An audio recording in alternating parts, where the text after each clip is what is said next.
आखिरकार राहुल द्रविड़ अंपायर पर इतना गुस्सा क्यों हो रहे थे, या फिर भाई इंडिया के किस प्लेयर ने इतना तगड़ा छक्का मारा कि भाई शीशा ही तोड़ दिया, या फिर भाई शमसी ने जब सूर्य कुमार का विकेट लिया तो विकेट लेने के बाद ऐसे जूता निकाल के कान पे लगा के वो किसको फोन कर रहे थे। तो आज की इस वीडियो में मैं आपको इंडिया वर्सेस साउथ अफ्रीका के बीच जो दूसरा टी20 मैच खेला गया उसकी कुछ ऐसी मूवमेंट्स बताऊंगा जो कि आपको हाइलाइट्स में भी देखने को नहीं मिलती है।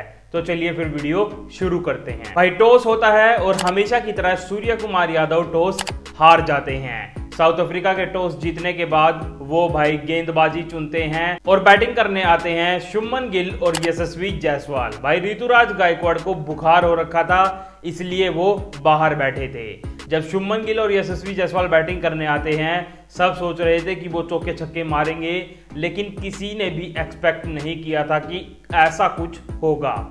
यानसन बॉलिंग कर रहे होते हैं, भाई यशस्वी जायसवाल शॉट खेलने जाते हैं पॉइंट की तरफ, डेविड मिलर एक बढ़िया कैच पकड़ते हैं और यशस्वी जायसवाल 0 पर आउट हो जाते हैं। फिर बैटिंग करने आते हैं तिलक वर्मा, जिनको कि श्रेयस अय्यर के आगे मौका मिला हुआ था। श्रेयस अय्यर ने 50 भी लगाई थी पिछले टी20 मैच में, लेकिन उनको बाहर बैठा दिया गया। तिलक वर्मा बैटिंग करने आते हैं और सेम टू सेम यशस्वी जायसवाल की तरह शॉट खेलते हैं पॉइंट की तरफ। वो तो भाई उनकी किस्मत अच्छी थी कि डेविड मिलर से वो कैच छूट गई, और वो कैच छूटने के बाद फिर सेकंड ओवर लेके आते हैं विलियम्स। और भाई विलियम्स आते ही, जो शुभमन गिल ने पहले ही 10 बॉल नहीं खेली थी, आते ही उनके पैड पे बॉल मार देते हैं। एलबीडब्ल्यू की अपील होती है, अंपायर तो आउट दे देते हैं, लेकिन शुभमन गिल रिव्यू लेते हैं। लेकिन रिव्यू में ही पता चलता है कि बॉल जाके स्टंप्स पे लग रही है। भाई वहां पर शुभमन गिल भी 0 पर आउट हो जाते हैं और इंडिया के दोनों ओपनर्स 0 रन पर आउट होकर ड्रेसिंग रूम में चले जाते हैं। और उस टाइम पर भाई 2 ओवर के बाद बस 6 रन बने थे और 2 विकेट इंडिया खो चुकी थी। फिर बैटिंग करने आते हैं सूर्य कुमार यादव, और फिर उसके बाद तिलक वर्मा और सूर्य कुमार यादव एक बढ़िया पार्टनरशिप लगाते हैं और भाई सारे तरीके के शॉट्स खेलते हैं। तिलक वर्मा तो भाई पीछे की तरफ भी शॉट्स लगाते हैं जैसे कि सूर्य कुमार यादव लगाते हैं, और सूर्य कुमार यादव तो भाई जो अपना सुपला शॉट खेलते हैं वो सुपला शॉट भी खेलते हैं, क्योंकि साउथ अफ्रीका की पिचेस पर बाउंस होता है। भाई जहां पर 2 ओवर के बाद 6 रन बने थे और 2 विकेट पड़े थे, अब 5 ओवर के बाद 53 रन बन चुके थे और रन रेट चल रही थी 10 की। लेकिन फिर आता है छठा ओवर, कोइटजे छठा ओवर लेके आते हैं और भाई तिलक वर्मा शॉट खेलने जाते हैं, लेकिन थर्ड मैन पर मार्को यानसन उनकी कैच पकड़ लेते हैं। और भाई वो सबसे लंबे खिलाड़ी हैं मार्को यानसन, इसीलिए ही वो कैच पकड़ लेते हैं। अगर वहां पर टेम्बा बाउमा होते तो शायद वो कैच छूट जाती, लेकिन आज के मैच में तो टेम्बा बाउमा खेल ही नहीं रहे थे। और यहाँ पर तिलक वर्मा के आउट होने के बाद बैटिंग करने आते हैं रिंकू सिंह, और रिंकू सिंह आते ही बस रिवर्स स्वीप शॉट खेलने लग जाते हैं, लेकिन उनका रिवर्स स्वीप शॉट एक भी बॉल से कनेक्ट नहीं होता है। जहां उनकी भाई 200 की स्ट्राइक रेट चलती थी, आज उनकी 100 की स्ट्राइक रेट चल रही थी। लेकिन दूसरी तरफ सूर्य कुमार यादव भाई खतरनाक बैटिंग कर रहे थे, उन्होंने तो अपना शुपला शॉट लगाकर ही अपनी 50 भी पूरी कर ली थी। अगर शायद सूर्य कुमार यादव ना होते तो ये स्कोर बिल्कुल ही डाउन जा सकता था। लेकिन फिर दूसरी तरफ जब रिंकू सिंह भाई रिवर्स स्वीप शॉट खेलने से हट ही नहीं रहे थे, तो एक बार तो एलबीडब्ल्यू की अपील होती है और वहां पर भाई अंपायर आउट भी दे देते हैं। फिर रिंकू सिंह सूर्य कुमार यादव से पूछते हैं कि रिव्यू लूं या ना लूं, और वहां पर सूर्य कुमार यादव कहते हैं कि रिव्यू लो। और भाई रिव्यू लेने के बाद दिखता है कि रिंकू सिंह के ग्लव्स पर बॉल लगी है और भाई रिंकू सिंह वहां पर बच जाते हैं। उनकी किस्मत अच्छी थी, इतने रिवर्स स्वीप शॉट खेलने के बाद तो शायद ही वो आउट होकर ड्रेसिंग रूम में बैठे होते। भाई रिंकू सिंह तो बच गए थे आउट होने से, लेकिन तबरेज शमसी 14वें ओवर में सूर्य कुमार यादव को आउट कर देते हैं। और जब भाई सूर्य कुमार यादव आउट होते हैं तो भाई तबरेज शमसी ये वाला सेलिब्रेशन करते हैं, वो अपना जूता निकालकर कान पर लगा के ऐसे फोन करते हैं जैसे कि वो किसी को कॉल लगा रहे हो। और भाई कमेंट्री बॉक्स में बैठे पीयूष बोलते हैं कि गौतम गंभीर ये आपके पास कॉल लगा रहे हैं क्योंकि आईपीएल के ऑक्शन में आप इनको बाय नहीं करते हो। और भाई गौतम गंभीर कहते हैं कि मेरा फोन कॉल तो अभी डीएनडी पर है, मैं किसी का कॉल नहीं उठा रहा। यहाँ पर सूर्य कुमार यादव तो आउट हो जाते हैं, लेकिन दूसरी तरफ भाई रिंकू सिंह बढ़िया बैटिंग कर रहे थे। जो रिवर्स स्वीप शॉट लगाने की ट्राई कर रहे थे, जब वो शॉट्स नहीं लगते हैं तो भाई वो पुल शॉट्स खेलने लग जाते हैं और पुल शॉट्स पर ही कट और पुल लगा के भाई चौके मारने लग जाते हैं। लेकिन भाई जो जितेश शर्मा बैटिंग करने आए थे सूर्य कुमार यादव के आउट होने के बाद, मकरम उसको भी आउट कर देते हैं। फिर बैटिंग करने आते हैं रविंद्र जडेजा यानी कि वाइस कैप्टन, और उनके आते ही भाई रिंकू सिंह अपनी 50 भी पूरी कर लेते हैं और उनके लिए हमें दिखता है कि जडेजा भी तालियां बजा रहे थे। फिर जब रिंकू सिंह 50 पूरी करते हैं तो भाई वो अलग ही मोड में आ जाते हैं। वो मकरम को इतने बड़े बड़े छक्के मारते हैं, एक छक्का तो ऐसा मारते हैं जो सीधा जाकर शीशे पर लगता है यानी कि विंडो पर, और भाई खिड़की का कांच टूट जाता है। जब भाई इतने छक्के नहीं लग रहे थे तो श्रेयस अय्यर ड्रेसिंग रूम में बैठे आराम से चिल कर रहे थे, हंस रहे थे। लेकिन जब ये छक्के लगने लगते हैं तो श्रेयस अय्यर एकदम से बैट उठा के बैटिंग करने लग जाते हैं। और वही कमेंट्री में भाई संजय मांजरेकर कहते हैं कि श्रेयस अय्यर को शायद परेशानी हो रही है, उन पे प्रेशर बन रहा है कि मिडल ओवर में भी कोई छक्के मारने वाला आ चुका है, अब मेरी पोजीशन खतरे में है। और भाई दूसरी तरफ जो जडेजा बैटिंग कर रहे थे वो एक आधा छक्का भी लगाते हैं, लेकिन जब आता है 20वां ओवर, कोइटजे 20वां ओवर लेके आते हैं भाई, वो वहां पर जडेजा को आउट कर देते हैं। जडेजा के आउट होते ही अर्शदीप सिंह बैटिंग करने आते हैं और वो भी भाई आउट हो जाते हैं। 2 बॉलों पर यहाँ पर 2 विकेट पड़ चुके थे, कोइटजे यहाँ पर हैट्रिक पे थे। लेकिन भाई बारिश आ जाती है और बारिश कोइटजे को हैट्रिक लेने नहीं देती है। 19.3 ओवर ही होते हैं, लास्ट की 3 बॉल बच जाती हैं और भाई मैच वहीं पर खत्म हो जाता है क्योंकि बारिश आ रही थी।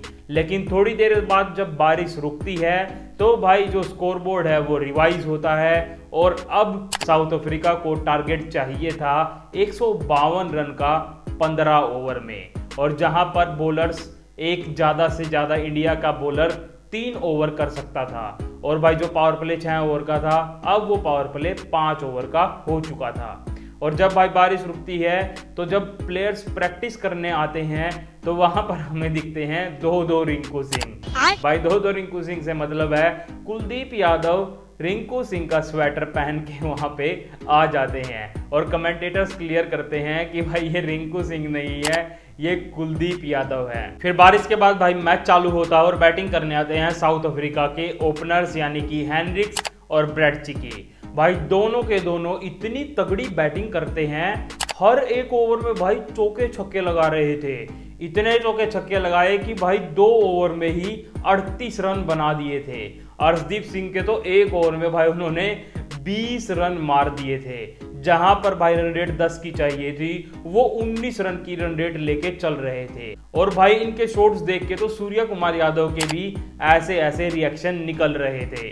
और जब भाई ये रुक ही नहीं रहे थे तो तीसरे ही ओवर में सूर्य कुमार यादव जडेजा को बॉलिंग पे लेके आते हैं, और जब बॉलिंग पे लेके आते हैं तो वो पहले ही ओवर में बस 5 रन देते हैं और उसी ओवर में भाई ब्रैड चिकी आउट हो जाते हैं, रन आउट। भाई सिंगल लेने के बाद जब वो दूसरा रन लेने भागते हैं तो वो अपने पार्टनर की तरफ तो देखते ही नहीं है, सीधे भाग जाते हैं। हेनरिक्स वहां मना करते हैं और जब तक देखते हैं जब तक देर हो चुकी होती है और वहां पर वो रन आउट हो जाते हैं। भाई ऐसे तो कोई बॉलर उनको आउट नहीं कर पा रहे थे, लेकिन यहाँ पर रन आउट होने के बाद थोड़ी सी रनों पर रोक लगती है बस जडेजा के ओवर में। लेकिन जब माकरम बैटिंग करने आते हैं और भाई दूसरी तरफ से मुकेश कुमार और कुलदीप यादव बॉलिंग करते हैं तो वो वहां पर भी शॉट्स लगाने से नहीं रुकते हैं और भाई 5 ओवर में वो 67 रन लगा देते हैं। और मैं आपको बता दूं इतनी खतरनाक बैटिंग साउथ अफ्रीका वाले इसलिए कर पा रहे थे क्योंकि भाई बारिश हुई थी, ग्राउंड गीला था, सूखा नहीं था, तो बॉल गीली हो रखी थी और बढ़िया से स्किड होके बैट पे आ रही थी। और भाई इसी को देखते जब जडेजा 7वें ओवर में बॉलिंग करने आते हैं तो वो अंपायर को बोलते हैं कि ये बॉल बहुत ही गीली हो चुकी है, नई बॉल ला के दो। लेकिन अंपायर बॉल चेक करते हैं और जडेजा को वापस बॉल दे देते हैं कि नई बॉल नहीं मिलेगी। और जडेजा हमें तौलिए से उसको रगड़ते हुए दिखाई देते हैं कि भाई बॉल कितनी गीली थी। और जब ब्रेक हुआ था बीच में तो राहुल द्रविड़ आए थे और राहुल द्रविड़ अंपायर से बहस कर रहे थे और ग्राउंड को ऐसे दिखा रहे थे हाथ करके, भाई ग्राउंड देखो कितना गीला है, कुछ तो करो, नई बॉल तो लाके दो, नहीं तो साउथ अफ्रीका ऐसे ही मैच जीत जाएगी। और भाई जब मुकेश कुमार भी फील्डिंग कर रहे थे तो उनकी जब हाथ ग्राउंड पर लग रहे थे तो भाई ऐसे पानी की बूंदें उछलती हुई हमें दिख रही थी कि ग्राउंड पर कितना पानी है, और उसी के कारण साउथ अफ्रीका इतने ज्यादा रन्स लगा पा रहा था। भाई साउथ अफ्रीका वाले इतनी खतरनाक बैटिंग कर रहे थे, लग रहा था कि 10 ओवर में ही रन चेज हो जाएगी। और भाई माकरम इतने खतरनाक शॉट्स लगा रहे थे, एक छक्का तो ऐसा लगाते हैं सीधा जाके छत पे लगता है, जो छत टिन की होती है उस पर भी डेंट पड़ जाता है। सूर्य कुमार यादव भी भाई चौंक जाते हैं, लेकिन उसकी अगली ही बॉल पर वो बाउंसर होती है, उस पर भी वो छक्का लगाने जाते हैं लेकिन आउट हो जाते हैं। और फिर भाई दूसरी तरफ हैंड्रिक्स भी कुलदीप यादव की बॉल पर आउट हो जाते हैं। सूर्य कुमार यादव एक बढ़िया कैच पकड़ते हैं और रिएक्शन देते हैं कि कैच बहुत ही तेज आ रही थी। यहाँ पर जब 2 विकेट पड़ते हैं तो लगता है कि इंडिया मैच में वापस आ सकता है, लेकिन उस टाइम पर भी भाई साउथ अफ्रीका के 9 ओवर में 108 रन बन चुके थे 3 विकेट खो के, जब भी वो 10 की रन रेट से ऊपर ही चल रहे थे। फिर बैटिंग करने आए थे हेनरिक क्लासन, मोहम्मद सिराज उनको भी आउट कर देते हैं। फिर तो लगता है कि भाई मैच अब तो कंट्रोल में आ सकता है, और भाई बैटिंग फिर कर रहे होते हैं डेविड मिलर और स्टब्स। ये बैटिंग कर रहे थे 100 की स्ट्राइक रेट से भी कम पे, और फिर साउथ अफ्रीका को चाहिए होते हैं 18 बॉल में 24 रन, और भाई मुकेश कुमार अपना 13वां ओवर लेके आते हैं, यानी कि लास्ट 3rd ओवर। ये ओवर बहुत ही इंपॉर्टेंट था। मुकेश कुमार आते ही यर्कर मारने लगते हैं, एक भाई उनसे 9 बॉल भी डल जाती है, लेकिन उसके बाद भी वो यर्कर मारने से रुकते नहीं है। पहली 3 बॉल वो सटीक यर्कर ही मारते हैं, और भाई जब वो चौथी बॉल लेके आते हैं जो थोड़ी सी पीछे पड़ जाती है, डेविड मिलर उस पर भाई छक्का लगा देते हैं। छक्का लगाने के बाद भी अगली बॉल पर भाई मुकेश कुमार उनको आउट कर देते हैं। आउट होने के बाद लग रहा था फिर से मैच कंट्रोल में आएगा, क्योंकि 13 बॉल में 13 रन ही चाहिए थे। और फिर भाई लास्ट 2nd ओवर लेके आते हैं रविंद्र जडेजा, जो लग रहा था मैच कंट्रोल में आएगा, लेकिन स्टब्स दूसरे ही मूड में थे। वो आते ही भाई चौका मारते हैं रिवर्स स्वीप का, और वहीं पे लगता है कि अब तो मैच खत्म हो चुका है। और फिर दूसरी तरफ से भाई फुकलवायो, जो भी उनका नाम है, वो आए थे और उन्होंने तो भाई छक्का लगाया और लास्ट ओवर तक मैच जाने ही नहीं दिया, वहीं पे मैच खत्म कर दिया, और साउथ अफ्रीका वहां पर मैच जीत गई। जीतने के बाद जब राहुल द्रविड़ अंदर आ रहे थे तो फील्डिंग कोच और राहुल द्रविड़ ग्राउंड पे हाथ लगा के दिखा रहे थे कि भाई ग्राउंड कितना गीला है, और वहां पर भी वो हमें गुस्से में दिख रहे थे। शायद साउथ अफ्रीका को पहली बार जिंदगी में बारिश के कारण ये एडवांटेज मिली कि वो ये मैच जीत पाए। तो चलिए वीडियो को यहीं खत्म करते हैं। अगर आपको मूवमेंट्स अच्छी लगी हैं तो वीडियो को लाइक कर दें, और ऐसी ऐसी और भी अगले मैचों की मूवमेंट्स पाने के लिए मेरे चैनल को सब्सक्राइब कर दें। धन्यवाद।